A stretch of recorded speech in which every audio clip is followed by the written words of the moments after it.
Crypto currency account में 13 करोड़ की डकैती हुई है। राज्य में गुज़श्ता साल के आखिरी हफ्ते में लाखों डॉलर की डिजिटल डकैती की गई। बंदे को वहाँ से हिरासत में लिया है तो उन्होंने अपने मोबाइल में वो फंड्स कमाने की कोशिश करते हैं तो उनको भी अगवा कर लिया जाता है, उनसे पैसे बटोर लिए जाते हैं। हाँ जी, ये रील है हमारे एक भाई अरसलान की जो कराची से बिलोंग करते थे। Arsalan, a 30-year-old crypto. $3,40,000 Arsalan Malik नाम से जो है वो इन्फ्लुएंसर है क्रिप्टो के।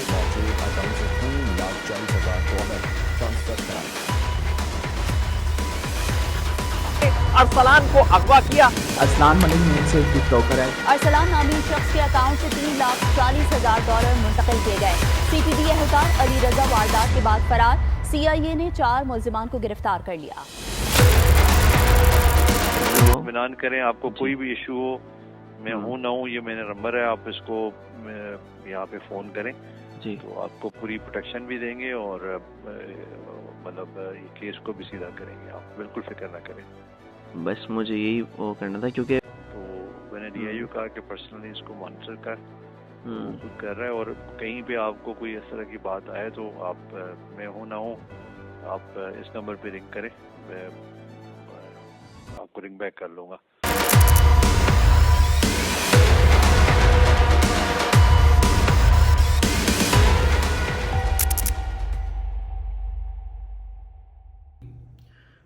Yes, my name is Arsalan Malik and this incident was happened with me.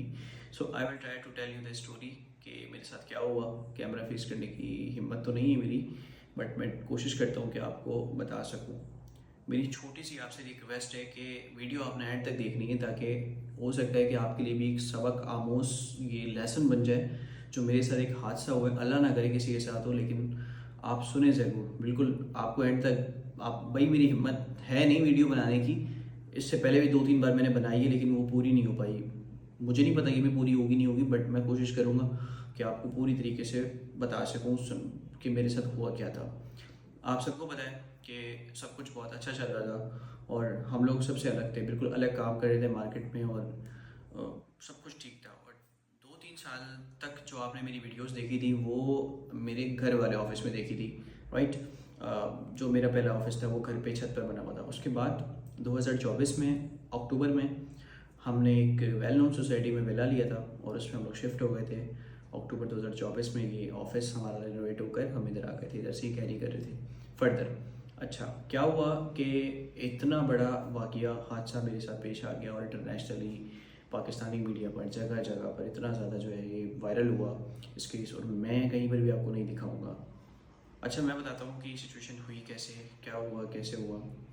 अच्छा, कुछ दिन से मैं बड़ा परेशान था और मेरा मूड बहुत ख़राब था, मैं बहुत चिड़चिड़ा था। और इवन 23 तारीख को मैं एक इवेंट में इनवाइटेड था, एक एक्सचेंज का इवेंट था जहाँ मैं गेस्ट स्पीकर था। मैं वहाँ पर भी एंड टाइम पर नहीं गया। दोपहर में मैंने मना कर दिया कि यार मैं नहीं आ सकता, मेरा मूड ठीक नहीं है और बहुत चिड़चिड़ा हो रहा हूँ मैं। और इस वाक़े से एक हफ़्ते पहले मुझे थोड़ा सा सिम्टम्स मिल रहे थे कि मैं इस ऑफिस में रहता था, मतलब इधर ही काम करता था, इधर ही वीडियोज़ वगैरह, इधर ही सोना, फिर घर भी इधर ही से जाता था। तो फिर जब मैं घर जा रहा था गाड़ी में, तो गाड़ी के शीशे ब्लैक थे मेरे। अब पीछे पीछे कोई डकैत आ गए, 4 लोग पीछे लग गए और मोबाइल छीनने की ट्राई कर रहे थे, तो मैं आगे था।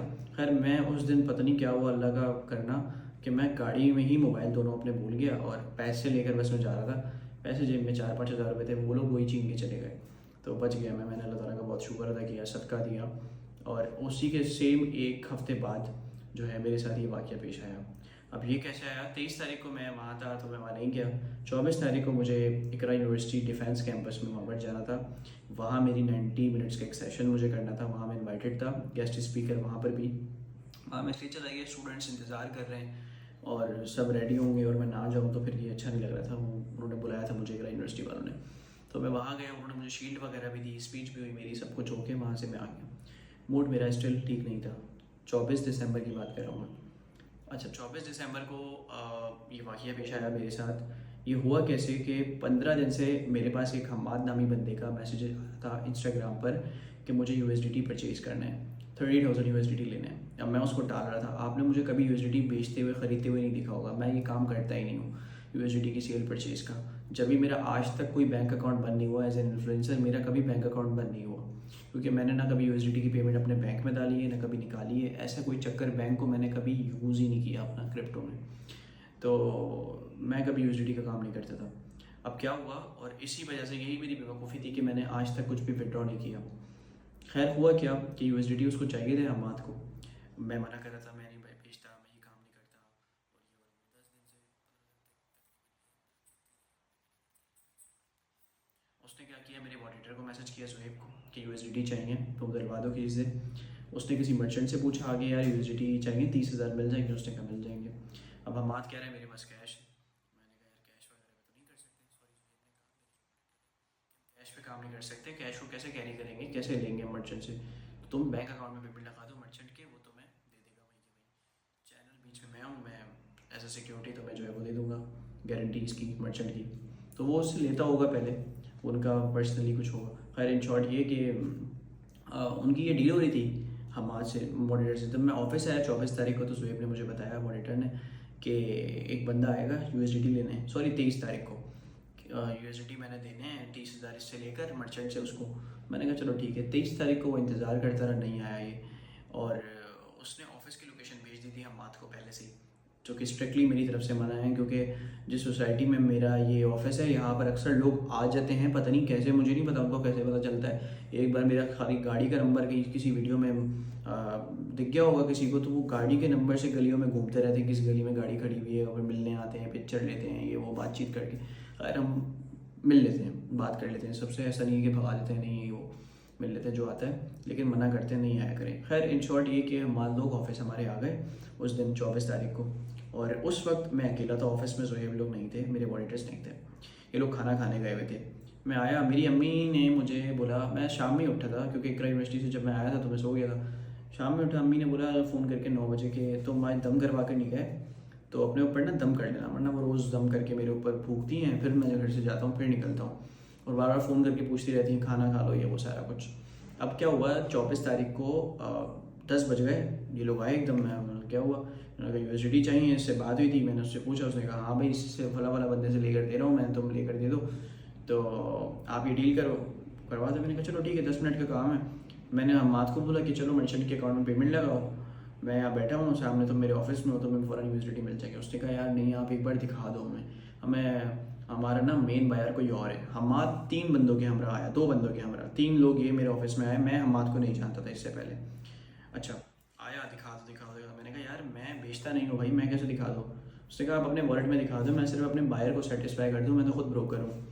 मैंने कहा चल अच्छा तू देख, मेरा स्पॉट वॉलेट है, इसमें 40,000 USDT है, कुछ भी होता है मर्चेंट भागता है तो मैं जिम्मेदार हूँ, मैं दूंगा, सही है।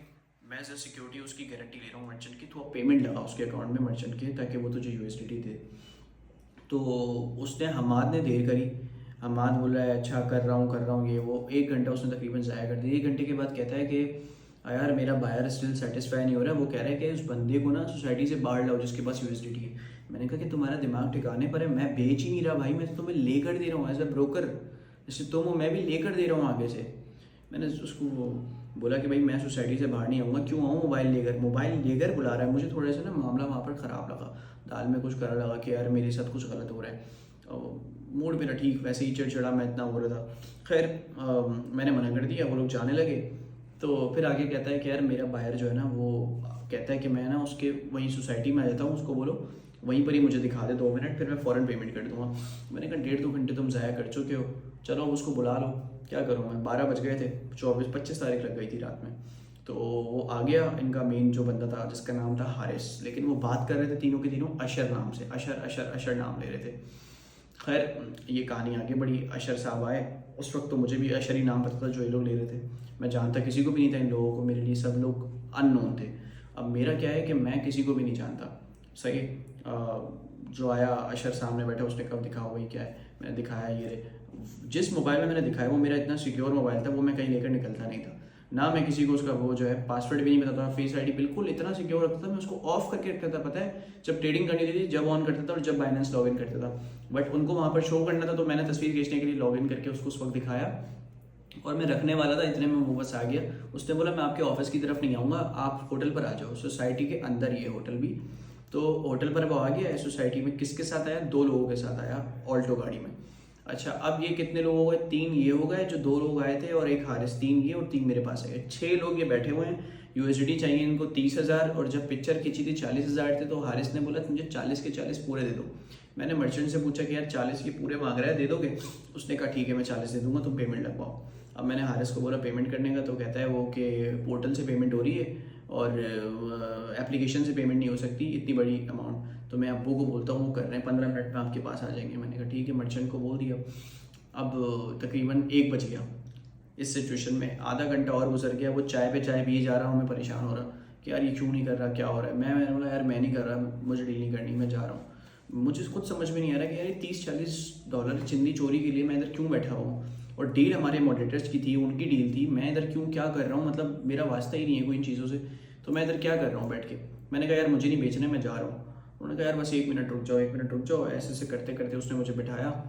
अच्छा 24 तारीख को मैंने $3,500 का प्रॉफिट किया था, और उस दिन मेरा स्टोरी भी लगी हुई थी। मैं पता नहीं क्यों ये गलतियाँ करता था कि अपने प्रॉफिट्स को स्टोरी पर शेयर करता रहता था, कभी 5,000 कभी 4,000। मुझे नहीं पता, एक हसद का फैक्टर इतना ज़्यादा होता है लोगों में कि नज़र भी इस तरह से लग सकती है।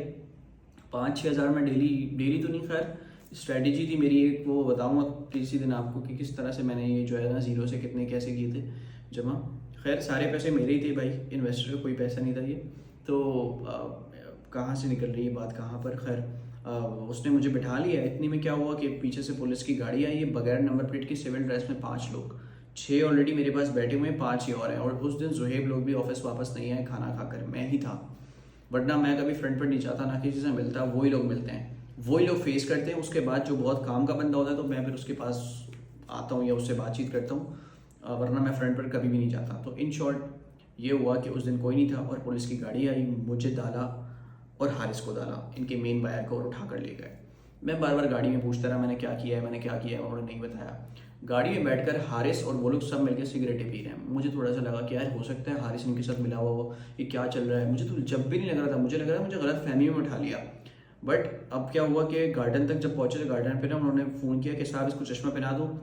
उसने बोला आगे वाले ने हाँ पहनाओ, तो इसने मेरे पे ना ब्लैक टोपा डाल दिया। अब ब्लैक टोपा डाल दिया, पासपोर्ट ऑफिस के एग्जैक्ट सामने मुझे वहाँ पर खड़ा किया, और उसका कहा देखो कहाँ पर हो तुम। मैंने कहा कहाँ पर। उसने कहा FIA के करीब हो तुम, FIA के ऑफिस में। मैंने कहा लेकर चलो अंदर, मैंने कुछ किया ही नहीं कभी, तो इंटरोगेशन करो, मैं आपको वो करूँगा, जो भी आपके कोऑपरेट करूँगा आपके साथ, अगर मैंने कुछ गलत किया तो इंटरोगेशन करो। चलो, उन्होंने कहा नहीं हारिस तो बहुत पिटेगा, ये हवाले का काम करता है, ये 2 नंबर है, ये चीटर है, तुम इसके साथ क्यों बैठे हुए थे। मैंने कहा मैं तो उसको जानता तक नहीं हूँ भाई, मैं तो एक जॉब करता हूँ, 30,000 मेरी सैलरी, और IC में पढ़ता हूँ। खैर मैं पढ़ता भी था IC में नीपा में, तो मैंने वही बोला। तो उन्होंने कहा नहीं तुम भी चेक हो गई होगी। मैंने कहा कर लो चेक। उसने कहा मोबाइल खोलो। मैंने कहा यहाँ नहीं, अंदर चल के। उसने कहा नहीं तुझे मैं यहीं पे छोड़ दूंगा, वरना अंदर गए तो लंबा जाएगा। मैंने कहा चलो ठीक है, मैं दिखाता हूँ मोबाइल। अच्छा 2 मोबाइल थे ना मेरे पास। अब मुझे जब उठाने आए थे ना वो लोग, तो मेरे एक मोबाइल टेबल पे रखा हुआ था जिस मोबाइल में पैसे थे। तो मैंने कोशिश की कि ये मोबाइल में फेंक दूँ या फिर उधर ही रखा रह जाए, बट उसने ना जो उठा रहा था मुझे, उसने मेरा मोबाइल भी साथ उठा लिया, और वो मोबाइल उसने अपने पास ही रख लिया और वो स्विच ऑफ कर दिया। iPhone 14 Pro Max मेरा, जिसमें मेरे पास पैसे थे, वो उनके पास था। और मेरा जो दूसरा Realme था वो मेरे पास था, जिसमें डेटा था वो जो ऑन था, वो उनको नहीं पता था, मेरी जैकेट की जेब में था वो। मैंने उसका डेटा तो ऑन था, लोकेशन ऑन की, तो जहाँ से जिस रास्ते से वो लोग जा रहे थे वो रास्ता ट्रेस होता चला गया। खैर उनको नहीं पता था, तो मैंने वो वाला मोबाइल निकाला और बोला यार ये देखो, ये मेरा बाइनेंस है, फिंगरप्रिंट लगा के दे दिया। मैंने कहा जो चेक करना है कर लो। उन्होंने देखा, उसमें मैंने 2 बाइनेंस बनाए हुए थे, उसमें 0 थे। तो सारी एक्सचेंज देख ली उन्होंने, एक्सचेंज में तो थे ही नहीं, वो तो ही थे बाइनेंस में। खैर ये लंबा टॉपिक है, पैसों वाला चक्कर, मैं आपको फिर कभी बताऊंगा कि क्या स्ट्रैटेजी थी, कैसे क्या हुआ, कैसे मैंने क्यों एक जगह पर रखे हुए थे, इसकी भी वजह थी। तो फिर क्या हुआ, उन्होंने देखा 0 बाइनेंस है। हारिस ने उसको यूँ कोनी मारी, उसने बोला वो वाला मोबाइल दिखाओ जो जिसकी हमारे पास वीडियो आई है, जिसमें 40,000 है। मैं समझ गया कि भाई मैं किडनैप हुआ और ये सारा मेरे साथ सीन हो रहा है, और मैं बकरी का वो बन गया, गले का हार बन गया, अब कुछ नहीं हो सकता। दुआएं करे यार अल्लाह, रास्ते में मिला सुबहाना का इन्नी कुतुब नज़ालिबिन हस्बुनल्लाहु व निअमल वकील, और दुरूद शरीफ इस्तिग़फ़ार सब किया जा रहा था। बट अल्लाह ताला से दुआ कर रहा था कि मेरे दिल में कुछ, ये मारे नहीं मुझे बस, वरना उनके हाथ में गन थी यार, बहुत डर लग रहा था। और मैं नहीं देता पैसे तो आपको पता है मार देना था उनको। तो उनको नहीं पता था वो किसको उठाकर ला रहे हैं, एक इन्फ्लुएंसर को या किसी ट्रेडर को। वो नॉर्मली ये काम करते थे, और ये काम ऐसे करते थे, ये तो बाद में मुझे पता चली है, मैं बता देता हूँ। ये जो प्राइवेट लोग थे ना, जो ब्रोकर्स वाला हारिस का जो एक गैंग था, ये जाता है पहले FIA के पास, उनसे किसी से कांटेक्ट करता है कि भाई हम ऐसे ऐसे लोगों को उठाएंगे, इस पर कोई कानून नहीं है, इस पर कोई लॉ नहीं है, रेगुलेशन नहीं है, तो लोग FIR भी नहीं करेंगे, किसको कंप्लेन करेंगे। और आप लोग तो वैसे भी खुद उसको उठा लेते हो जो कंप्लेन करता है कि भाई तुम क्यों कर रहे थे ये काम, तो लोग तो डरते हैं, कोई कंप्लेन नहीं करेगा। हम ऐसे लोगों को टारगेट करते हैं और उठाएंगे, और जो भी कट होगा आपका बता दो। तो FIA वाले मेरे ख्याल में उनके साथ 70-30 पर काम करते, तो वो फिर CTD पर गया, प्राइवेट गैंग इनका। CTD वाले इनसे 50-50 पर बात कर रहे थे, 50 पर ये लोग बंदे उठाते थे। अटैम्प्ट सक्सेसफुल हुआ, जितने पैसे निकले आधे आधे करेंगे। अटैम्प्ट फेल हुआ तो जो प्राइवेट गैंग था CTD वालों को 20% पे करता था, 20,000 रुपये पे करता था पेट्रोल वगैरह के खर्चे पानी के। तो ये इनका चक्कर 1 महीने से चल रहा था। और ये कॉल सेंटर के लड़कों को भी उठाते थे जो टप्पे का आया था, ये काम करते थे, वहाँ से खर्चे पानी लेते थे। और वो भी करता था हारिस नॉन कस्टम गाड़ियों पे भी काम, इंजन वगैरह चेंज करके, ये सब काम। ये सब खैर बात की बातें हैं, मैं बताता हूँ अभी स्टोरी। खैर गाड़ी में मैं बैठा हुआ और इन्होंने मुझे मोबाइल खोलने का कहा, मैंने वो वाला मोबाइल खोल दिया। इन्होंने कहा कि पैसे वो नहीं है उसमें जिसमें पैसे हैं वो खोलो। तो फिर मैंने कहा वो आईफोन उन्होंने ऑन किया, फेस ID मेरी हटवाई, पासवर्ड हटवाया और मुझसे मोबाइल ले गए। मेरे हाथ में नहीं था, होटल पर जाकर ले गए। हारिस उतर कर गया, एक बंदा आया, हारिस को उतारा कि तू तो गया, तेरे को तो सांप मारेंगे, चमाटे मारता हुआ ले गया। अभी तक किसी ने मुझ पर हाथ नहीं उठाया था। अच्छा, क्योंकि मैं सीधी सीधी उनकी बातें मान रहा था। अब 2 बंदे मेरी निगरानी के लिए लोग बिठा कर गए। वो मुझसे पूछ रहा है क्या करते हो क्या नहीं करते। मैंने बताया भाई मैं फ्रीलांसर हूँ, बड़ी मेहनत करके कमाता हूँ और ऐसा ऐसा। और कहता है अच्छा ठीक है, अब वो क्या करते हैं, सब मैंने उसको बता दिया। मैंने उसको एक बात बोली, मैंने कहा आप लोग किस लिए उठा के लाए हो, मुझे पैसे चाहिए ना आप लोगों को। बोलता है हाँ साहब लोगों को चाहिए और ऐसा ऐसा ऐसा। मैंने कहा मेरे पर मोबाइल लाओ, मैं तुम्हें खर्चा पानी जो चाहिए बताओ मैं दे देता हूँ, मुझे छोड़ दो, मेरी जान छोड़ दो, मेरी अम्मी इंतज़ार कर रही हैं। ये वो मैंने खाना भी नहीं खाया हुआ था उस दिन। तो उन्होंने नहीं छोड़ा, मोबाइल मेरा ले गए। और उधर ना उधर उन जो लोग होटल पे बैठे हुए थे, हारिस भी होटल पे था और अली रज़ा ये जो पुलिस वाला है ये, और सारे होटल पे थे। 2 बंदे गाड़ी में थे खाली। वो जो ब्रोकर्स थे वो सब के सब वहीं मेरी सोसाइटी में बैठे हुए थे। अच्छा, अब इन्होंने फ़ोन किया कि इतने USDT हैं इसके अकाउंट में। जो उन्होंने ओवरव्यू, मेरा बाइनेंस खोला होगा, जाहिर सी बात है, अथेंटिकेटर भी, जीमेल भी, सब कुछ उधर ही था। तो मेरा जब बाइनेंस खोला हुआ उन्होंने देख लिया होंगे इतने डॉलर हैं। उसने पूछा ये डॉलर्स, मैंने कहा भाई ना निकालो इतना। मैं उसको हाथ जोड़ के बोलता रहा नहीं निकालो, बड़ी मेहनत के पैसे हैं ये वो। उन्होंने कहा भाई, मैंने कहा चलो ठीक है तुम लोग निकाल रहे हो ना, मेरा ये ईमान है, अगर मैंने कभी किसी का 1 रुपया नहीं खाया, मेरे साथ भी कभी गलत नहीं होगा। मैंने हराम नहीं खाया तो मेरे साथ कभी गलत नहीं हो सकता। और तुम मेरा आज 1 लोगे तुम्हारा 10 निकलेगा। उसने कहा तुमने कभी किसी का गलत नहीं किया ना, अल्लाह तुम्हारे साथ गलत नहीं होने देगा। ये डकैत बोल रहे हैं, मुझे चोर जो पुलिस वाले उठा के लेकर गए थे वो ये बोल रहे हैं कि तुम्हारे साथ गलत नहीं होगा। मैंने कहा ठीक है। अच्छा, अब ये सब कुछ हो गया, 3:30 बज गए रात के। मुझे 3:30 बजे मेरी जेब में 7,000 रुपये थे, वो भी इन्होंने निकाल लिए। और 1,000 रुपये मेरे मुझे दिए और कहा जाओ। और 1,000 रुपये भी मेरे ख्याल में वो गाड़ी में ही गिर रहा है, मेरे पास कुछ नहीं था उस वक्त जब मैं उतरा। तो मैं इतना रो रहा, मुझे उस वक्त तक नहीं पता था कि मेरे पैसे जा चुके हैं या क्या किया है इन्होंने मेरे साथ। मुझे यही लग रहा था कि 10-15 हज़ार या 30-40 हज़ार जिसके लिए लोग आए हैं वही लिए होंगे। नहीं। अच्छा, मैं रक्षा में बैठा, रक्षा किया मैंने, मुझे इन्होंने उतारा। ये सारी एक्टिविटी परफॉर्म हुई थी पासपोर्ट ऑफिस के सामने, इन्होंने मुझे उतारा उधर। जब आप सदर से जा रहे होते हो ना, अम्मा टावर से सीधे जब जा रहे होते हो स्टार सिटी मॉल से, तो सामने काजी आज़म का बाजार दिखता है। तो वहाँ पर लेफ्ट साइड पर जो पहले सिनेमा था, जो जगह टूटी हुई अंधेरा है, उस तरफ उन्होंने कहीं मुझे उतारा। और मैं उधर से रक्शे में रोता हुआ बैठकर अपनी सोसाइटी पहुंचा। घर नहीं गया, सोसाइटी आया जहाँ पर मेरा ऑफिस था, यहीं पर ही आया। और मैंने कोशिश की, इन्होंने मेरे iCloud का पासवर्ड भी चेंज कर दिया था, इन्होंने मेरा मोबाइल भी रीसेट कर दिया था, फेस ID वगैरह हटवा ली थी, iCloud का पासवर्ड भी इन्होंने मुझसे ही पूछा था चेंज करके, वो सब कुछ इन्होंने ख़त्म कर दिया था। तो मैंने फ़ौरन जल्दी iCloud डाला और कोशिश की कि देखूँ क्या हुआ क्या नहीं हुआ। जीमेल मैंने अपना लॉगिन किया, सब कुछ जब डाला, चेक किया तो भाई ये तो सारे पैसे, ईमेल्स भी डिलीट की हुई थी उन्होंने स्पैम उधर से, ट्रैश में से। तो बाइनेंस पर तो 0। मैं इतना रोया, मेरे समझ लो एक हार्ट अटैक वाली सिचुएशन थी। और मेरे दिल में ये आ रहा था कि मैं बस खुदकुशी कर लूँ, क्योंकि मेरे बैंक में भी पैसे नहीं होते थे। मैं इधर ही रखता था, क्रिप्टो में रखता था। और जब कुछ होता तो रेडॉट पे से खर्च कर लिया, या कुछ कैश आउट कर लिए कैश पर किसी से जानने वाले से, या कोई अपने कज़न वगैरह को दे दिए चाहिए हो किसी करीबी, ऐसे कर लेता था। तो खैर पैसे मेरे पास बिल्कुल भी नहीं थे उस वक्त। तो रास्ते में भी मैंने एक दोस्त को फ़ोन किया कि मेरे साथ ये हो गया। वो कुवैत में, अफ़ान मलिक नाम है, बेस्ट फ्रेंड है मेरा, उसको मैंने सारा बताया। उसने वो बस वो भी परेशान हो रहा था, उसको भी समझ में नहीं आ रहा था कैसे होगी। यकीन किसी को भी नहीं आ रहा था कि ये ऐसा हो सकता है, क्योंकि पाकिस्तान में कभी ऐसा आपने सुना ही नहीं होगा कि ऐसे किसी को अगवा किया और क्रिप्टो निकाल ली हो उसकी। पाकिस्तान में ऐसा पहले हो तो रहा था, लेकिन कोई इतना टीवी पे और केस रजिस्टर नहीं करवाता था। मेरा एक दोस्त था, डिफेंस में रहता है, मुस्तफ़ा, मैंने उसको फ़ोन किया, काफ़ी अच्छा दोस्त है उसकी, हर जगह पर जान पहचान है। मैंने उसको बोला मुस्तफ़ा को रात में कि मेरे साथ ये हो गया। मुस्तफ़ा को भी यकीन नहीं आया, बट उसने डीआईजी असद रज़ा हैं, डीआईजी साउथ, उनको फ़ोन किया सुबह ही, फ़ौरन के रात में किया, आई थिंक रात में किया, रात में फ़ोन करके उनको उठाया कि अरसलान के साथ ये हो गया। अच्छा, डीआईजी साउथ जो है सैयद असद रज़ा, उनसे मेरा भी इंटरेक्शन था, मैं भी उनसे पहले मिल चुका था। मुस्तफ़ा के थ्रू ही, मुस्तफ़ा के रेफरेंस से ही किसी काम से उनके पास गया था और उनका ही काम था। खैर मैं इतना ज़्यादा नहीं बताना चाह रहा, तो उनसे मैं मिल चुका था। खैर वो मुझे जानते थे, अरसलान को, और ये भी जानते थे मैं क्रिप्टो करता हूँ और इन्फ्लुएंसर हूँ, ये भी सब जानते थे डीआईजी साहब। डीआईजी साहब ने 25 तारीख को मुझे अपने घर बुलाया, घर आने का कहा।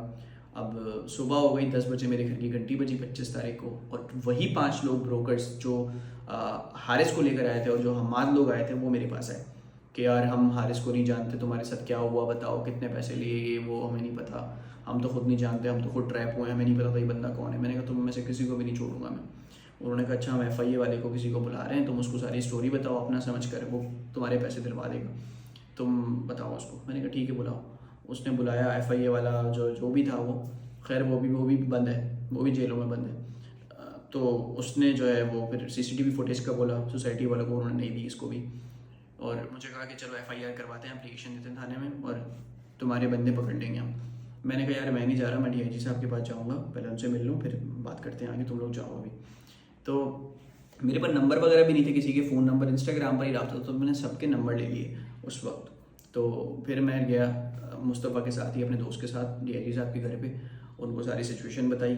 उधर शाम हो गई, 2 बजे मैं गया था, तो मिलते मिलते उनसे शाम हो गई बताते बताते। तो अभी तक मैं घर नहीं गया, मेरे घर से बहुत फ़ोन आ रहे हैं और सब परेशान हो रहे हैं, 2 दिन से कहाँ हैं, कल से गया हुआ है दोपहर से। तो मैं सीधा DIG साहब ने बोला, SSP तारिक मस्तूई वेस्ट जो है ना, SSP वेस्ट तारिक मस्तूई, उनको फ़ोन किया सिचुएशन सुन के, कहा इसकी फ़ौरन FIR काटो और बंदे फ़ौरन चाहिए, बंदे पकड़ो। तो DIG साहब ने बहुत बहुत बहुत हेल्प की, फ़ौरन काम करवाया उस वक्त। अब क्या हुआ कि मैं घर चला गया, उन्होंने मुझे बोला था कि SSP के पास चले जाओ। 25 तारीख को कुछ रैलियाँ वगैरह निकल रही थी, तो मैं सीधा घर ही आ गया अपने। मैं फिर घर वाले इतना परेशान थे, मामू वगैरह जमा हो गए, मेरे अब्बू आ गए, ताया वगैरह सब आ गए, इतना बड़ा सीन हो गया ये वो।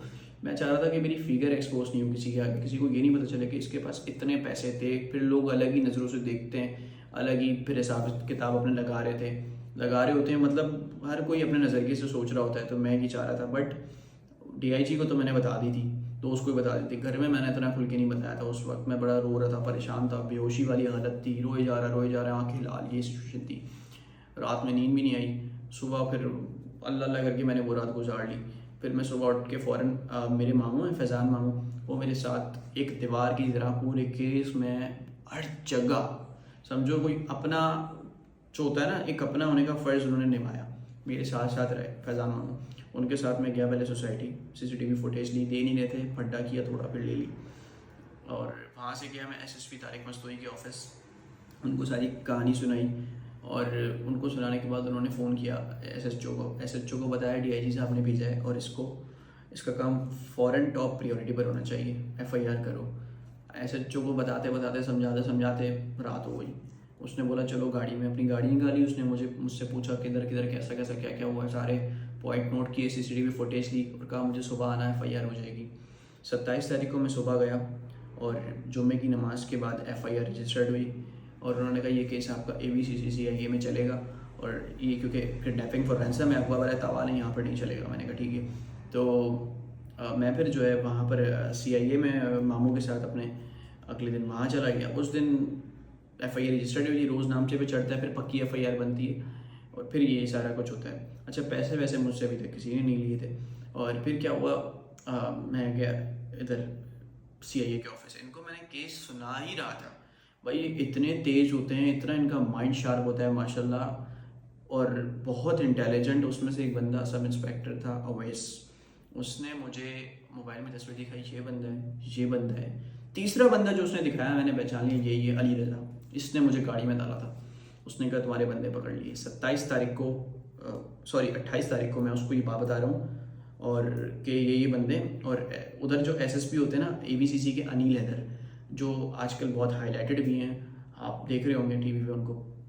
तो अनिल हैदर साहब से मेरा वास्ता पड़ा। अनिल हैदर को मैंने बहुत अच्छा पाया। डीआईजी साहब के बाद सबसे ज़्यादा जो हेल्प की वो की हमारी अनिल हैदर ने अब तक। अनिल हैदर साहब से मैं मिला, पहले तो इनको लग रहा था कि ये ऐसे ही कुछ आ गया उठ के और मतलब हमारा ये बनता ही नहीं, आगे बढ़ाने का सोच रहे थे। बट जब इन्होंने ये घर पे थे और ये इन्होंने मुझे रात का टाइम दिया, रात में आऊँगा, मैं रात तक दोपहर से बैठा रहा। और जब मैंने उनको पूरा सीन सुनाया, वो मुझसे मिले, उसके बाद उन्होंने तुम्हारा काम करना है, तुम्हारे से ज्यादती नहीं होने दूंगा मैं, तुम्हारे बंदे पकड़ेंगे। और वाकई 2 दिन के बाद, अच्छा डीआईजी असद साहब भी खुद से बार बार फ़ोन करके उससे पूछ रहे थे कि क्या बना कैसे क्या, और ये सिचुएशन सारा अभी तक मतलब निगरानी कर रहे थे डीआईजी साहब भी। और मुस्तफ़ा से मैं बार बार बोलता था, मुस्तफ़ा पूछता था, डीआईजी साहब का नंबर मेरे पास भी था। खैर एसएसपी ने बोला कि बंदे पकड़ेंगे, और 2 दिन के बाद मेरे पास फ़ोन आया कि तुम्हारे बंदे सारे पकड़ लिए, आ जाओ। मैं वहाँ गया, मुझे नहीं पता था कौन कौन है, क्या है, कितने बंदे पकड़े हैं, क्या होगा, कौन बोला, वैसा ही सब कुछ। मैं जब गया, सबके मोबाइल मेरे सामने रखे, उन्होंने कहा चेक करो। और पुलिस वाले को तो आपको पता है, नहीं पता होता बाइनेंस क्या चीज़ है, क्रिप्टो क्या है, और ये और वो। मेरे लिए बहुत ही चैलेंजिंग था। एफआईआर करवाते वक्त मेरी एफआईआर इतनी गलत की उन्होंने, मैं उनको बार बार बोल रहा हूँ कि इंस्टाग्राम पर हमाद नामी बंदे ने रब्ता किया, वो करें ये किधर होता है, मैं मोबाइल में, मैंने कहा हाँ, मतलब मोबाइल लिख दिया, मोबाइल पर रब्ता किया। अब बताओ, मतलब ही चेंज हो गया पूरा। इतनी चीज़ें, अब वो सारे बाबे बैठे हैं, उनको लिखना विखना कुछ आता नहीं है, तो हर बंदे को समझाना। उधर गया CIA में, वहाँ पर हर एक बंदे को समझाना। सब एक तो मुझे इस तरीके से जज करें, अच्छा इसके पास से, भाई ये इतना यंग लड़का, इसके पास कहाँ से, इन नज़रों से मुझे देख रहे हैं।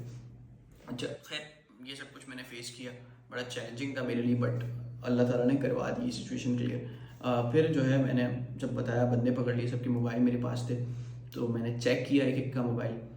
एक मोबाइल से 20,000 USD निकले जो फ्रीज थे, मैंने फ्रीज़ करवाया। बताया ना आपको, सुबह आते ही मैंने पहला काम ये किया था, लॉगिन करने के बाद फंड्स फ्रीज़ करवा दिए थे बाइनेंस से बात करके। जब मैंने अपना जीमेल लॉगिन किया, बाइनेंस खोल के देखा 0 है, तो मैंने फ़ौरन कंप्लेन की कि ये फ्रॉडेंटली गए हैं, सारे के सारे पैसे फ्रीज़ कर दो। उन्होंने पूरी चेन फ्रीज़ कर दी जहाँ गए। मतलब अब उसने होशियारी क्या की, हारिस ने जब ट्रांसफ़र किए तो 40,000 USD जो मेरे कॉइन्स पड़े हुए थे स्पॉट में, वो उसने डाले कैश आउट करके अपने बाइनेंस में, और जो बाकी 2,75,000 USD थे वो उसने डाले ट्रस्ट वॉलेट में। क्योंकि मेन कैरेक्टर हारिस था। उधर के भी जो CDD वाले पुलिस वाले थे, उनको भी कराना कुछ नहीं आता था। उन्होंने सिर्फ अगवा करा, अपनी गाड़ी यूज़ की, मोबाइल नंबर प्लेट हटाई और ये सब कुछ किया। फाइनेंशियल क्राइम का पूरा जिम्मेदार हारिस था, उसने परफॉर्म किया ये। तो मोबाइल चेक किया तो उसके साथियों के मोबाइल से एक से 20 निकले, एक से 13,500 निकले और एक से 5,000 निकले। और हारिस के मोबाइल में जब लॉगिन किया तो पूरी की पूरी हिस्ट्री शो हो गई कि यार हारिस के मोबाइल में प्लस हुए, मेरे मोबाइल से माइनस हुए, हारिस के मोबाइल में प्लस हुए। तो ये सारे के सारे कॉइन्स इधर ही गए। अब हारिस से पूछा कहाँ हैं ये पैसे, तो वो कहते हैं कि 17 लाख रुपए हमने कैश कर लिए थे जब तुम छोड़ा था उस वक्त सुबह ही, बाकी के जो थे वो हमने इधर ही मोबाइलों में पड़े हुए। मैंने कहा ठीक है। चलो आपने सुना होगा कि 40,000 USD रिकवर हो गए जब ये न्यूज़ चली थी ना, जब 33,500 रिकवर हुए थे, बट वो भी फ्रीज थे। अच्छा फिर क्या हुआ कि जो मेन अमाउंट थी 275 वाली, हारिस उसका कह रहा है मुझे नहीं पता, कभी कह रहा है इसने लिए, कभी कह रहा है उसने लिए, जो अपने साथी थे ना उन पर नाम लगा रहा है। But the real thing is Haris ने पूरा गेम, एक प्लान, हारिस इतना हरामी था, उसको आप सोच नहीं सकते, वो इतना हरामी बंदा था। उसका दिमाग ऐसा है, मतलब शैतानी दिमाग, पेन लवर बंदा है वो, बहुत बहुत बहुत शैतानी बंदा। उसने जब ये सब सीन हुआ ना, उसने धोखा देने के बाद, मतलब 50-50 होता ना, जितने ही पैसे हैं, बड़ी अमाउंट आ गई थी तो ग्रीड आ गया उसके दिल में। उसने बोला सब अभी पकड़ो, ये 17 लाख रुपए से हिस्से करो, बाकी सुबह हो गई, अब बाकी कल करते हैं। कल करने का बोलकर गायब हो गया और मैंने फंड्स फ्रीज करवा दिए थे। तो उसको सबको कह रहा है कि यार फंड्स फ्रीज है। अब अली रज़ा तक हिस्सा नहीं पहुंचा। अली रज़ा अगर हिस्सा पहुंच जाता उस तक अपना अच्छा खासा, तो वो आगे सेटिंग कर लेता अपनी, बट ऐसा कुछ हो नहीं सका क्योंकि अल्लाह ताला ने मुझे बहुत अच्छे लोगों से मिलवाया और सिचुएशन मेरे हक में बेहतर रही। अच्छा क्या हुआ कि USD ये लोग कैश आउट नहीं कर पा रहे थे, तो हारिस के पास 2,75,000 USD ट्रस्ट वॉलेट में पड़े हुए थे। वो हमने कैसे निकाले मैं आपको बताता हूँ। खैर अभी हम लोग मोबाइल चेक कर रहे हैं और वो निकल नहीं पा रहे। 2 दिन 3 दिन 4 दिन गुजर गए, 10 दिन गुजर गए। मैं रोज़ाना पूरे दिन इंटेरोगेशन में लगा हुआ हूँ, उनकी मोबाइल चेक कर रहा हूँ, सब कुछ कर रहा हूँ एसएसपी साहब के साथ मिलके। उन्होंने बहुत कोऑपरेट किया, मतलब आप अंदाज़ा, भाई आप कंप्लेनेंट हो ना, अब आपकी एफआईआर आपको थोड़ी कुछ, आप थोड़ी, बट एसएसपी साहब ने मुझे इतना सपोर्ट किया, उन्होंने मुझे जो बोला मैंने वो किया। उन्होंने मीडिया के पास नहीं जाना, किसी को इंटरव्यू नहीं देना, किसी के सामने अपनी शक्ल नहीं लाना, कुछ भी नहीं करना। मैं नहीं गया किसी के सामने भी, उन्होंने मुझे रोका था, मैंने मीडिया को फेस ही नहीं किया। और उनसे भी जो बार बार उनको प्रेशराइज किया जा रहा था कि इसको लाओ, इसको इंटरव्यू हो रही है, और वो उन्होंने मना किया कि नहीं। उन्होंने बोला कि तुम मेरे छोटे भाई हो, तुम्हारे साथ इंसाफ में करवा के रहूँगा इंशाल्लाह, दुआ करना। मैंने कहा ठीक है। उन्होंने कोई पैसे कुछ नहीं मांगे, उन्होंने कहा मैं वैसा हूँ ही नहीं। एसएसपी अनिल हैदर की बात कर रहा हूँ मैं। अच्छा, एसएसपी साहब ने मुझे तसल्ली दी और बंदे वगैरह सब इंटरोगेशन के बाद सब कुछ हो गया। अब मेरे पास फ़ोन आया वकार जगह का फ़ोन आया। उन्होंने पूछा क्या हुआ क्या नहीं हुआ, सारा मैंने सिचुएशन उसको बताई कि मेरे साथ ये हो गया। उसने पहले तो वो सोच रहा था कि लाइव ले मुझे और सारा पाकिस्तान को ही सारा कुछ पता है और हाँ ये वो मीडिया पर कि। फिर उसने बोला नहीं, मीडिया पर ना तुमने कुछ करना ना मैंने, एक पोस्ट नहीं आना चाहिए तुम्हारा, ना एक कमेंट, किसी को कुछ नहीं बताना अभी, जब तक काम नहीं हो जाए मीडिया पर नहीं आना। मैंने कहा ठीक है। अच्छा, वकार जका ने बोला क्या सिचुएशन है, कहाँ पर फंस रहे हो? मैंने बोला यहाँ फंस रहा हूँ। उसने किसी एक इस्टेब्लिशमेंट के बंदे से मेरा कनेक्शन जुड़वाया, जिससे मीटिंग करवाई और कहा कि काम तुम्हारा हो जाएगा। बट मैंने एफआईआर कर दी थी, तो एफआईआर का एक पूरा प्रोसीजर है, वहाँ वाला सिस्टम वकार वाला थोड़ा सा वो था। और मेरे ताल्लुकात भी अल्लाह का शुक्र है अच्छे थे, तो जगह जगह पर कोई ना कोई मिल ही रहा था जो मुझे जानता था। बट अब क्या था कि उनसे मैं मिला, उन्होंने बोला भाई काम तो हो जाएगा, बट ये जो है ना फेस चलाए उनका वो बन गया कि ये गिरफ्तारी शो हो गई, तो अब फ्रंट पर आकर हम काम नहीं करते। तो वहाँ से जो है फिर उन्होंने एडवाइस की, जहाँ जहाँ काम लेना था हमने उनसे काम लिया, अच्छा काम लिया। फिर फ़ाद बलोच का भी फ़ोन आया, जो आप देखते होंगे सोशल मीडिया पर, फ़ाद बलोच से भी मिला, उनसे भी मिला। और वकार जगह ने बहुत ज़्यादा गाइड किया, हर जगह पर रोज़ फ़ोन करके पूछता था अपडेट, और उसको मैं सब कुछ बताता था, उसके मशवरे से हर चीज़ करता था, वो मुझे बताता था ये क्या क्या करना है। तो खैर इन शॉर्ट ये कि हम एक जगह लैग कर रहे थे, हमारा सीन बड़े ट्रैक अच्छे ट्रैक पर जा रहे थे। एसएसपी हमारे साथ, डीआईजी हमारे साथ, पूरे ऑफिशियल्स हमारे साथ, एफआईए हमारे साथ, सब सपोर्ट कर रहे थे। तो फंस कहाँ रहे थे, हारिस बता नहीं रहा था 2,75,000 USDT का है। अब वो लोग कह रहे थे कि यार हमें दे दो, हम निकलवा देंगे, बट दे नहीं सकते थे, ऐसे नहीं दे सकते। तो हारिस ने क्या किया, नहीं बताया हारिस ने, उसको इतनी तकलीफ दी, इतना मारा, सब कुछ करके देख लिया, सब कुछ नहीं बता रहा वो। समझ लो बेहोशी वाली सिचुएशन में आया था, उसको मार के ये हल करते थे, फिर भी वो नहीं बता रहा था। फिर क्या हुआ कि वकार जगह का फ़ोन आया, उसने मुझे, बिलाल बिन साकिब और एक और लड़का, 3 बंदे हम कॉल पे थे, 3 बंदे कॉल पे थे। वकार ने बोला तुम्हारे जिसके पास USDT पड़े हुए ना, वो बंदा मिल गया, वो तुम्हें सारी USDT वापस कर रहा है, मैं तुम्हारी मीटिंग करवा रहा हूँ, किसी को बताना नहीं। मैंने कहा ठीक है। अब बिलाल बिन साकिब के थ्रू ही वो बंदा आया था वकार के पास, तो खैर ये अलग मामला है। बिलाल बिन साकिब वही जो कौंसिल, क्रिप्टो कौंसिल का फिलहाल जो बन रहा है। बट अब मैं बताता हूँ कि क्या हुआ। उससे मेरी मीटिंग हुई गूगल मीट पर, उसने मुझे बताया कि ये आया था मेरे पास, P2P पर मेरा ऑर्डर लगाया था, और P2P पे 17 लाख रुपए जो सेल किए थे मुझे ही किए थे। फिर इसने मेरे पास व्हाट्सएप पर आया, और व्हाट्सएप पर से इसने मुझे USDT कहा कि ट्रस्ट वॉलेट पर मैं आपको सेल करूँगा। ट्रस्ट वॉलेट पर 290 का रेट था, 280 के रेट पर उसने इसको सेल करे। उसने कहा मेरे पास आपके 80,000 83,000 USDT पड़े हुए हैं, और जो है 1,40,00,000 कैश है, ये आप ले लो, लेकिन मेरा नाम कहीं पर भी नहीं आना चाहिए। मैंने कहा तुम्हारा नाम कहीं पर भी नहीं आएगा, तुम ये मुझे पहुंचा दो, मुझे दे दो, बल्कि तुम ऐसा करो कि ये 1,40,00,000 है, इसकी भी USDT परचेज करो, मुझे USDT भेज दो, मेरे अकाउंट में आएंगे जब भी चलेंगे, वरना जिस अकाउंट में जाएंगे तुम बाइनेंस पर इसको डाल कर देख लो, फ्रीज हो जाएंगे। चेन ही फ्रॉडनेटली गए ना। तो उसने कहा ठीक है। ये हमारी बात हुई। अगले दिन क्या हुआ, हारिस साहब ने मुँह खोल दिया पुलिस वालों के सामने, CTDOs के सामने, ABCC वालों के सामने कि यार उसको मारा वारा होगा और थोड़ा ग्रीट दिया होगा कि यार छोड़ देंगे। तो उसने बोल दिया कि मैंने फारूक नामी बंदे को USDT बेचे थे, ये फारूक कोई P2P का मर्चेंट है, तो भाई इसका ये नंबर है, इसको आप पकड़ लो। उसने ये नंबर दे दिया, और पुलिस वाले निकल गए गुटकी, वो गुटकी मेरा था। तो उसको पकड़ने के लिए निकले। पहले उसके कज़न को उठाया इधर से, क्लिफ्टन से, क्योंकि उसका राब्ता ऑन एंड ऑफ उसने कज़न से ही था, तो उसको उठाया। जब उसके कज़न को उठाया तो उसने इत्तला दे दी कि भाई तुम्हारी तरफ आ रहे हैं। तो वो भाग गया वहाँ से इस्लामाबाद, हारिस, वो क्या कहते हैं, फारूक गाड़ी में। अब फारूक का कज़न को पुलिस वालों ने पकड़ा हुआ था। वो मुझे कह रहा है भाई मेरे कज़न को छुड़वाओ, मैं फिर दूंगा, वरना मैं नहीं दूंगा, मेरे तो कोई बीच ही नहीं है, मुझे तो पता ही नहीं था और मैं फंस रहा हूँ ये और वो। मैंने कहा भाई मेरा मसला थोड़ी है, मैंने थोड़ी पकड़ा, तो मुझे तो पैसे दे, नहीं दे रहा। वकार भाई बीच में आए, और वो 2-3 लोग बीच में आए, सब बीच में आए, लेकिन फिर भी फारूक अपनी वो बात से वो नहीं हो रहा, मेरे बंदे छोड़ो। तो पुलिस वाले कह रहे थे भाई आप सारे पैसे ना हमें दो, हम कोर्ट में शो करेंगे और फिर ये कहानी आगे बढ़ेगी। मैं कह रहा था मुझे दो, अब उधर फंस रही थी कहानी। अब पुलिस वाले डायरेक्टली मुझे तो नहीं कह रहे थे, क्योंकि मैं एक अच्छी सोर्स से उनके पास गया था कि डायरेक्टली मुझसे वो कर रहे हैं, बस वो ये कह रहे थे कि मुझे केस करना ही नहीं है।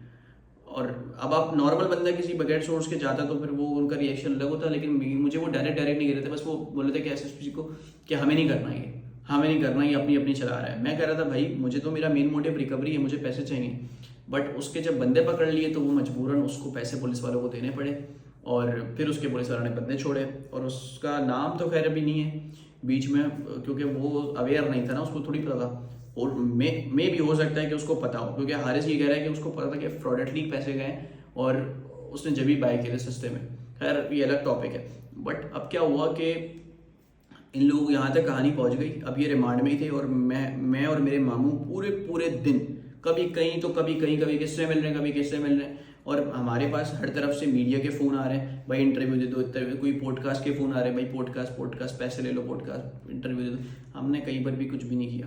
खैर हम डिफरेंट लोगों ने अप्रोच किया, हमें आर्मी से भी अप्रोच किया कि हम आपको शेल्टर देते हैं, सिक्योरिटी देते हैं, आप काम करो, अच्छा काम करो, इन्वेस्टमेंट हम देंगे, हमारे लिए काम करो। पाकिस्तान के लिए मैंने कहीं पर भी हामी नहीं भरी, कहीं पर भी मैंने मना कर दिया कि भाई मुझे काम फ़िलहाल नहीं करना, मेरा काम करो। उन्होंने ये भी बोला कि आपके सारे पैसे दिलवाएंगे, लेकिन बहुत सारे लोगों ने मुझे अप्रोच की जो जानने वाले भी थे, ग्रुप में थे, क्रिप्टो की वजह से मुझे जानते थे, मैं मिला भी काफ़ी लोगों से।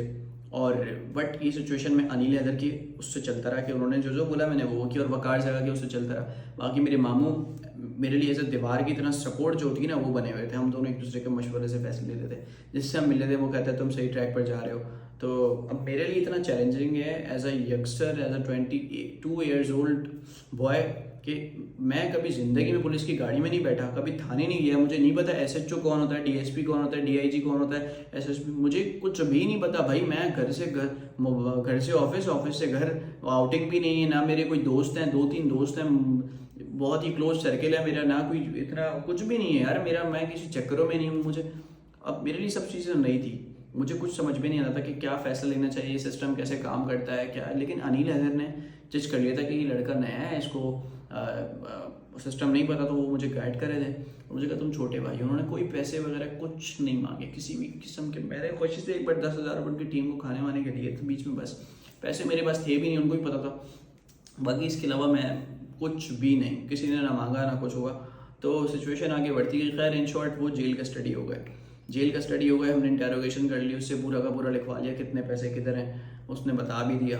अब क्या हुआ कि 1,70,00,000 रुपए जो थे ना, उसने फारूक ने उसको हारिस को बैंक अकाउंट से पे किए थे, जिसमें उसके अब्बा के बैंक अकाउंट, उसकी गर्लफ्रेंड के बैंक अकाउंट, उसकी डिफरेंट लोगों के, और उसने एक मर्सिडीज़ भी उन्हीं पैसों में से खरीदी थी। और 1,40,00,000 कैश था जो वो लेकर आ रहा था इसको कैश देने, और 83,000 USDT थे जब तक वो अरेस्ट हुआ था हारिस। खैर इन शॉर्ट ये कि वो पकड़ा गया, इनके सारे ही बंदे पकड़े गए और ये जेल कस्टडी भी हो गए। अब कहानी शुरू होगी मैजिस्ट्रेट के सामने पेश हुए। मुझे कहा कि शनाख्त करो, मैं तो जानता हूँ मेरे ख्वाबों में ही चलने सारे, मैंने सबको शनाख्त कर लिया। बट क्या हुआ, इसके लिए भी 4-5 बार ख्वार हुआ। मैं इस कोने पर रहता हूँ, सिटी कोर्ट उस कोने पर है, सिटी कोर्ट जाना, वो एक वकीलों की स्टॉक मार्केट, इतना रश भाई, इतना रश, वहाँ से गुजर कर एक टॉर्मेटिक सिचुएशन मेरे लिए बार बार बन रही थी। कभी जज नहीं आ रहा, कभी कोई नहीं आ रहा, कभी कस्टडी नहीं आ रही, कभी मुजरिम नहीं आ रहे। मैं भाई बड़ा परेशान। रोज़ मेरे मामू भी सुबह हम लोग उठ के 9 बजे जा रहे हैं कोर्ट में। वो सारे काम धंधे अपनी फैक्ट्री छोड़ के मामू मेरे साथ लगे हुए, उनकी अच्छी पार्टनरशिप पे फैक्ट्री चला रहे हैं, अपना काम करते हैं, गत्तो वगैरह का पैकेजिंग कंपनी है उनकी, तो वो छोड़कर सारे दिन मेरे साथ घूम रहे मामू भी। तो इतना हम लोग परेशान हो रहे थे, कभी किससे मिलते हैं, कभी किससे भाई काम करा जाए। और हर बंदे को ज़ीरो से स्टोरी सुनाना, आप अंदाज़ा नहीं लगा सकते मेरे लिए कितना मुश्किल था एक बंदे को क्रिप्टो समझाना। तो ये सिचुएशन होती गई। वकार को भी साथ लेकर चल रहे थे, वकीलों से भी मिलते रहे, फिर वकील भी करना, उसको पैसे देने, 15-20 लाख रुपए वकील मांग रहे हैं इस केस के कि भाई चलो पाकिस्तान में इससे पहले इस चीज़ का कोई नहीं है, और जो वकील बोलो क्रिप्टो का पता है, हाँ भाई पता है, और आगे से वो किसी को भी कुछ नहीं पता।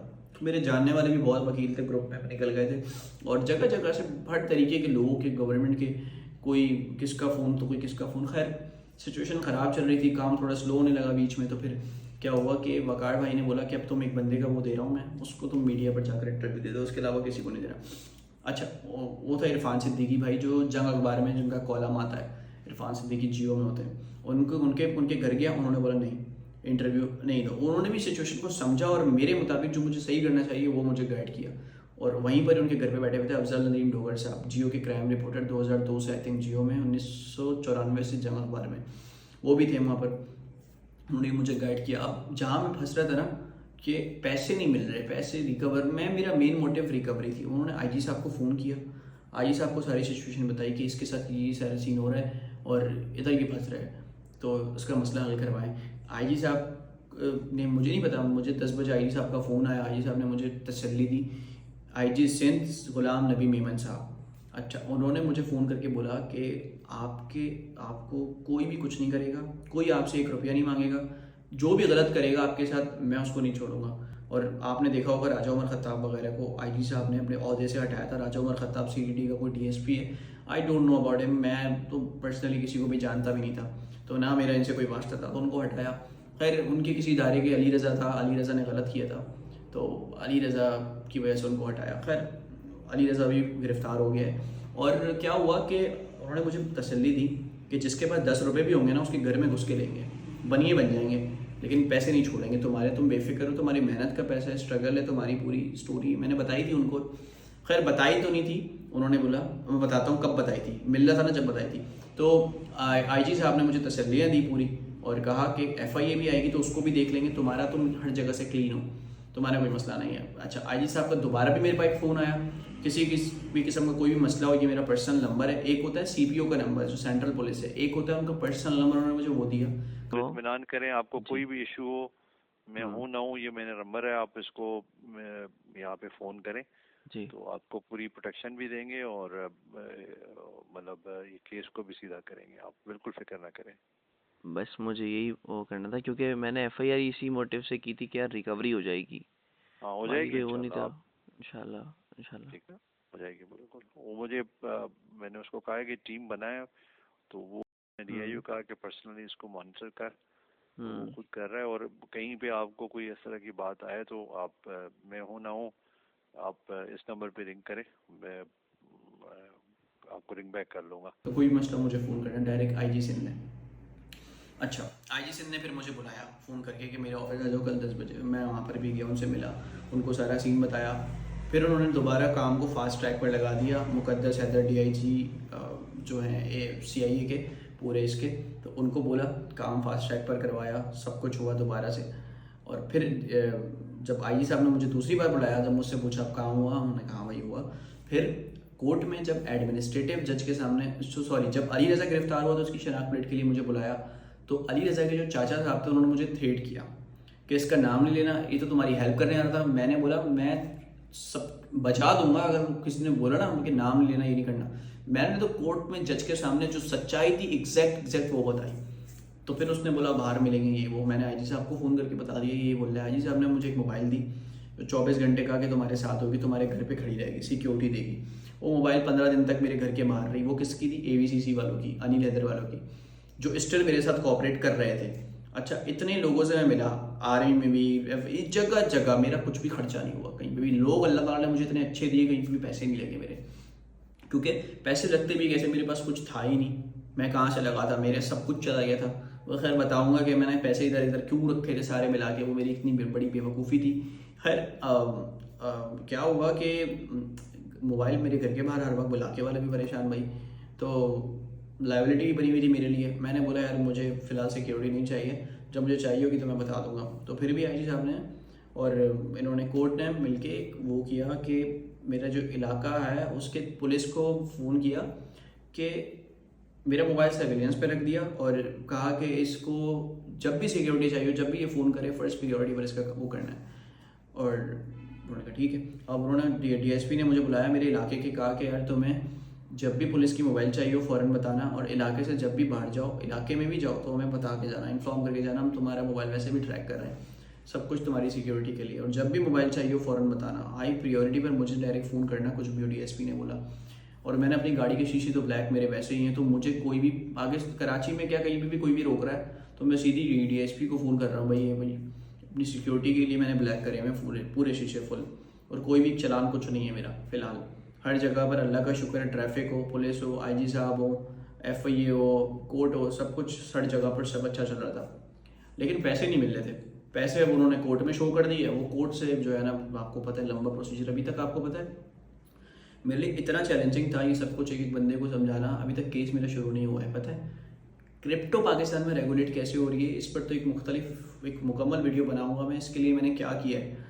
लेकिन अभी मेरा केस इसलिए शुरू नहीं हो रहा, पाकिस्तान में इससे पहले किसी को भी होश नहीं था। केस हुआ, अब किसी को ये समझ में नहीं आ रहा, केस शुरू ही नहीं हो रहा कि किस कैटेगरी में क्रिप्टो फॉल कर रही है, क्या है क्रिप्टो, कहाँ पर केस कर रहे हैं, क्या होगा, कैसे होगा। तो इसलिए इन्होंने इसको रेगुलेट कर रहे हैं, इस पर कानून बना रहे हैं और इसको जो है फिर रेगुलेट करके इस पर टैक्स लगाएंगे। इसके पीछे की मैं आपको साइंस बताता हूँ। एडमिनिस्ट्रेटिव जज जाकिर हुसैन के सामने मैंने जाकर बोला था कि मैंने यूट्यूब पर मल्टीपल वीडियोस बनाई है, क्रिप्टो को लीगलाइज करो और इस पर इतने टैक्स ले सकता है पाकिस्तान, कर्जा उतार सकता है, ये और वो। उसने मुझे बोला तुम बताओगे पाकिस्तान को, और ये और वो चीख के बोला। और 2-3 चीज़ें मैंने उनको बताया, उन्होंने मुझे बोला कि तुम डार्क वेब की करेंसी पे काम कर रहे हो, तो बिटकॉइन है और ये और वो इधर यूज़ होता है। मैंने कहा मैं तो सादा सा बंदा हूँ भाई, मैं इन्फ्लुएंसर हूँ, मैं तो लोगों को टीच कर रहा हूँ, मेरे स्टूडेंट्स हैं, मैं ट्रेडिंग करके पैसे बना रहा हूँ, मेरी पूरी हिस्ट्री है ये। और मैं पाकिस्तान का पहला बंदा था जिसने क्रिप्टो पर केस फाइल किया, तो ये सब कुछ हुआ। एक एक बंदे को मैंने बैठकर समझाया, जज को बैठकर समझाया, तो फिर मेरे ख्याल में फाइनेंस मिनिस्टर के भी फ़ोन आया, गवर्नर सिंध का फ़ोन आया, उसने बुलाया, गवर्नर सिंध के पास भी गया इरफान भाई के साथ, उन्होंने भी गेट, आप देखो ना ये वीडियो, गवर्नर साहब से भी मिला, उनको भी सारा बताया भाई, पीछे पीछे सबके भागा, और फाइनेंस मिनिस्टर को भी समझाया सारा कुछ।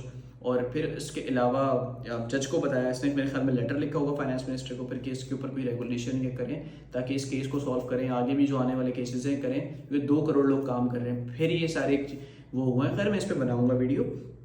एडमिनिस्ट्रेटिव जज को मैंने ही बोला कि मेरे पैसे दिलवा दे, मैं काम स्टार्ट करूँगा, एप्लीकेशन दे रहा हूँ, मैं सब कुछ कर रहा हूँ। उन्होंने कहा पहले एविडेंस पे बात होने दो, केस शुरू होने दो, ये वो। तो उनके सामने बोलने पर ये सब कुछ इतना हुआ है भाई। सबको बैठकर एक एक बंदे को समझाया मैंने, उधर कोर्ट में बैठकर, कोर्ट में क्या, पुलिस में क्या, इधर उधर हर जगह जो मिलता है ऐरा गहरा हर किसी को शुरू से स्टोरी बताना। भाई मेरे तो दिमाग पक गया था, दिमाग बता कर 24 घंटे सर दर्द हो रहा था मेरे। और मैं किस सिचुएशन से गुजर रहा हूँ, जेब में पैसे कभी ऐसा हो ही नहीं, मैं खुला खर्चा करने वाला बंदा हूँ भाई, किसी चीज़ की कोई कमी नहीं रही। अल्लाह ताला ने जब हाथ पकड़ा तो ऐसा था कि मैं पैसे रख रख के भूलता था। तो अब ऐसा एकदम से चीज़ आ जाए आपके ऊपर तो बहुत मुश्किल था मेरे लिए इन चीज़ों को फेस करना। बट मैं फिर भी हिम्मत के साथ अपने मामू के साथ, और लोग मुझे अच्छे मिले, मैंने कहा ना अल्लाह ताला ने कभी गलत नहीं होने देगा।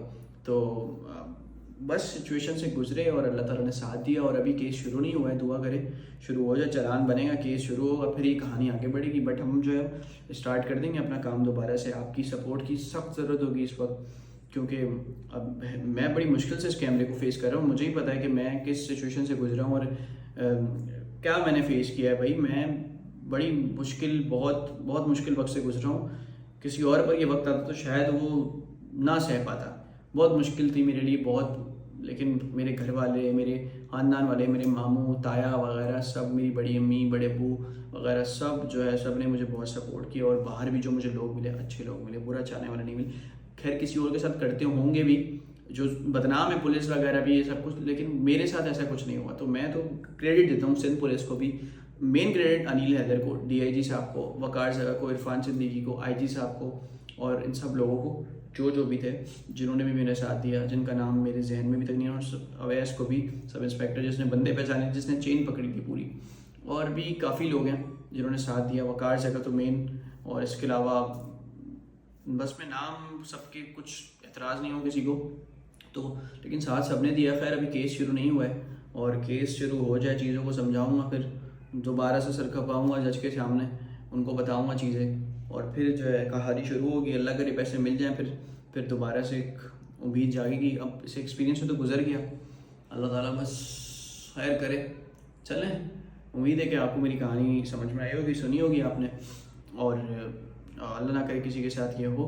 आपकी सपोर्ट की सख्त ज़रूरत है। इंशाल्लाह स्टार्ट करते हैं और मिलते हैं फिर नेक्स्ट वीडियो में। फिर बताता हूँ आपको कि कैसे जमा हुए थे पैसे, क्या स्ट्रैटेजी थी, और लीगलाइजेशन के पीछे भी जो सारा पूरा सिनेरियो था, ऊपर से तो बताया मैंने, अब आपको बताऊँगा आगे चलकर वीडियोज़ में। ईद करीब है तो अल्लाह ताला खैर करेगा। अल्लाह हाफिज़।